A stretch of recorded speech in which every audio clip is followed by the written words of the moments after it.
A UTSA student is doing what she can to make sure trail injuries don't become death sentences.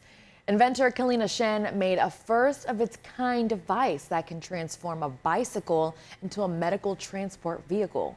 We spoke with Kalinda to learn more about her trailblazing and potentially life-saving project. This morning, we are joined with a UTSA student, Kalinda Shen. We are so excited and eager to learn about something that you created with your own mind and something that could be used for safety precautions. Let's touch a little bit about what that is. Sure. So thank you for the question. A little bit about my project is that it's a search and rescue device used for those hazardous, like narrow terrains in a trail that's inconveniently far away from the nearest hospital.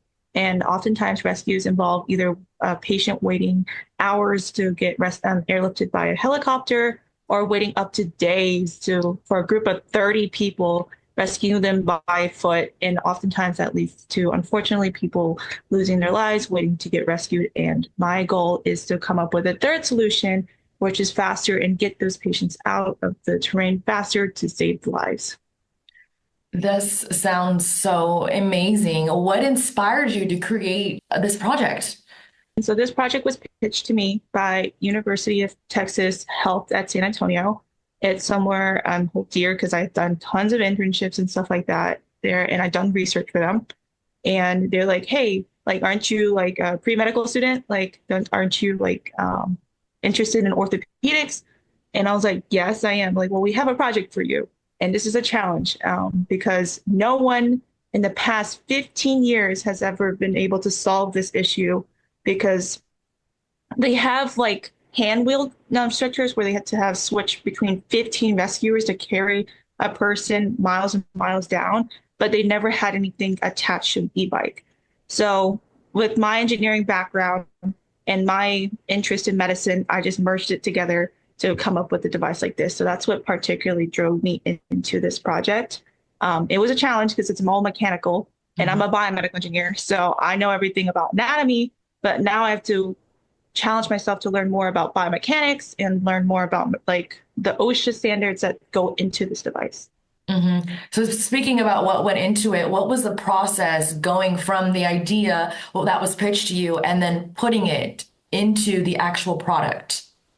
So obviously the first steps is to understand the customer need. So I had to interview, like what you're doing right now, to me and to the customer, like, which is Dr. Moore. He is an emergency department surgeon who works at UT Health and University Systems at San Antonio, and try to gather everything that he needs for this device. And this is where he pitched to me about this certain position called the balance position that is used in the emergency department for patients to help them breathe, because currently the devices on the market all make the patients lay flat. And the biggest issue with the patients laying flat is that patients are having trouble breathing. And we all know what happens when you can't breathe. So therefore, I had to design a device that is able to support the patient in a balanced position and also improve comfortability and making sure that it balances mobility and stability. So those are the biggest things you have to keep in mind. In physics, we learned that when you increase stability, you decrease maneuverability. Maneuverability, by definition, is how an object travels from point A to point B. So because it's an inverse relationship, it's really hard to balance the both key parts.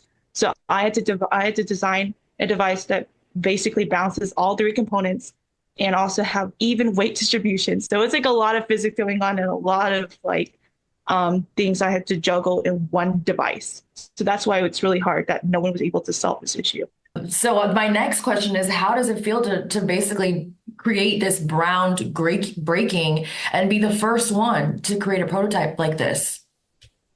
I feel honored to be able to take on this challenge because I understand the struggle why people didn't want to take on the challenge, because there's, again, I told you there's three things you have to keep in mind. But that doesn't stop me, because so as a person who has the heart to care for people, and that's the why I want to go and pursue medicine. This is what pushed me to go beyond my knowledge that I learned in school. I reached out to local bike shops. I reached out to like professional welders to understand the structural analysis that goes into this. I did tons of literature reviews. I reached out to professors. I go like I did a lot of publications. Like I had to read everything to look into every single detail for this entire project. And I know like it sounds interesting to say like I'm an undergraduate student, but I'm doing the work of a PhD student. So Yeah. like this is truly a remarkable project. And I learned so much throughout this entire process. I aligned with the corporate standards of what a principal engineer is doing, what a design engineer is doing, what a test engineer is doing. So I'm learning all the stuff that will benefit me for the future. Uh-huh. And I'm just learning from you right now. You sound like such an inspiration. And touching base on inspiration, what is some few words that you could tell an aspiring engineer? No, that's a really sweet question. So the three things that I always tell anyone who always says, like, you're an inspiration, you're my role model, that's really sweet. But I think the three things is success is a peace in mind and knowing that you did your very best no matter what the outcome is. A Mhm. grand example of this is like, I'm a team of one, and I hope I'm the last team of one because this is not very normal for an engineering process. You learn in industry that you work with a team and you like, even if you don't get along with your teammates, you still have to work with the team, cooperate, and come up with a progress for the company. But for me, I'm a team of one, and I didn't win tech symposium my first semester, but I was proud of the progress I was made because I learned a lot of things and I gained a lot of more skills that I never thought I could as a team of one. So that's the success I think for me. Number two is that success is 99, no, 98% hard work, 2% talent. A lot of people think that I'm just talented because I can do everything I can. No, no, it's just all hard work. That's from Albert Einstein, and that's one of the motivations that keep me going. So for Mhm. engineers who want to give up, don't give up because it's worth it at the end. That's like there's something like you have to see the progress. There's going to be lots of failures. And as a person who's been in this program for 4 years, I have failed a lot, and I'm not ashamed to to fail. So that's Yeah. something that they have to keep in mind. And lastly, mental health is very important these days, as everyone knows. So, like, don't wait till life isn't hard anymore to choose to be happy. And that's from Nightbird. So, Awesome, Kalinda. It's been an honor, and I am just from somebody who's talking to you. I'm so excited to see where your journey takes you. You are doing incredible things, and this is just so groundbreaking. And I'm so proud of you. That's all awesome. Thank you so much for your time today. Really appreciate it. thank you for having me.